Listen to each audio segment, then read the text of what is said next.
আসসালামু আলাইকুম রাহমাতুল্লাহ। রাসূল সাল্লাল্লাহু আলাইহি ওয়াসাল্লামের জন্মের দিন কিছু অলৌকিক ঘটনা ঘটে। সম্পূর্ণ ঘটনাটি বুঝতে পুরো ভিডিওটি দেখার অনুরোধ রইল। রাসূলুল্লাহ সাল্লাল্লাহু আলাইহি ওয়াসাল্লাম বর্তমানে সৌদি আরবে অবস্থিত মক্কা নগরীর বনু হাশিম গোত্রে জন্মগ্রহণ করেন। যেই দিন রাসূল সাল্লাল্লাহু আলাইহি ওয়াসাল্লাম জন্ম নেন সেই দিন বিশ্বের সবগুলো মূর্তি মাটিতে নত হয়ে পড়েছিল। ইরানের রাজার প্রদেশের বারান্দা কেঁপে উঠেছিল এবং ছাদ থেকে 14টি প্রাচীর ভেঙে পড়েছিল।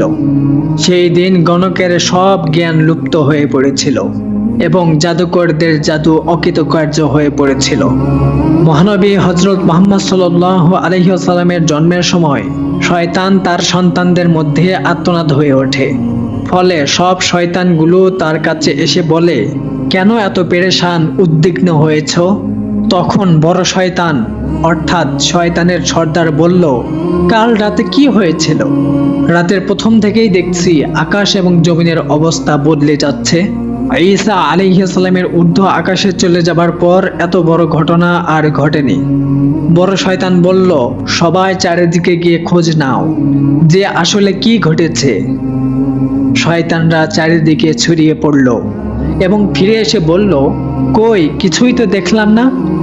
বড় শয়তান তখন বলল, এ বিষয়ে খোঁজ খবর নেওয়াই আমাদের কাজ। এরপর সেই বড় শয়তান কাবাঘর সংলগ্ন অঞ্চলে আসলো।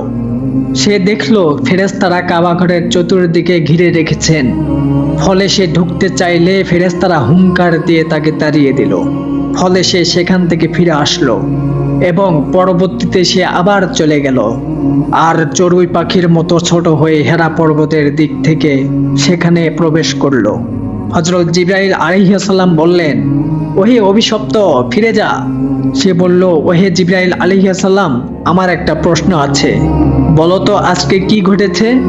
হযরত জিবরাইল আলাইহিস সালাম বললেন, কেন তুই জানিস না? আজ রাতে সর্বশ্রেষ্ঠ নবী হযরত মুহাম্মদ সাল্লাল্লাহু আলাইহি ওয়াসাল্লাম জন্ম নিয়েছেন। এরপর শয়তান প্রশ্ন করল, তার মধ্যে আমার কি কোনো কর্তৃত্বের অংশ আছে? জিবরাইল আলাইহিস সালাম বললেন, কোশ্চেন কালেও না। সে আবারও জিজ্ঞেস করল, তার উম্মতের মধ্যে আমার কোনো অংশ আছে? জিবরাইল আলাইহিস সালাম বললেন, হ্যাঁ। এরপর ইবলিস শয়তান বলল, আমি সন্তুষ্ট হলাম। রাসূল সাল্লাল্লাহু আলাইহি ওয়াসাল্লামের দুধ মা হালিমাতুস সাদিয়া রাদিয়াল্লাহু তাআলা আনহা বলেন, শিশু মুহাম্মদকে আমার গৃহে আনার সাথে সাথেই রহমত বরকত প্রকাশ হতে লাগলো। এত পরিমাণে দুধ নির্গত হলো যে হযরত মুহাম্মদ সাল্লাল্লাহু আলাইহি ওয়াসাল্লাম এবং তার দুধ ভাই একান্তই দুধ পান করে ঘুমিয়ে পড়তো। আর উটনির দিকে চেয়ে দেখতে পায় সেগুলোর স্তন দুধে পরিপূর্ণ হয়ে আছে।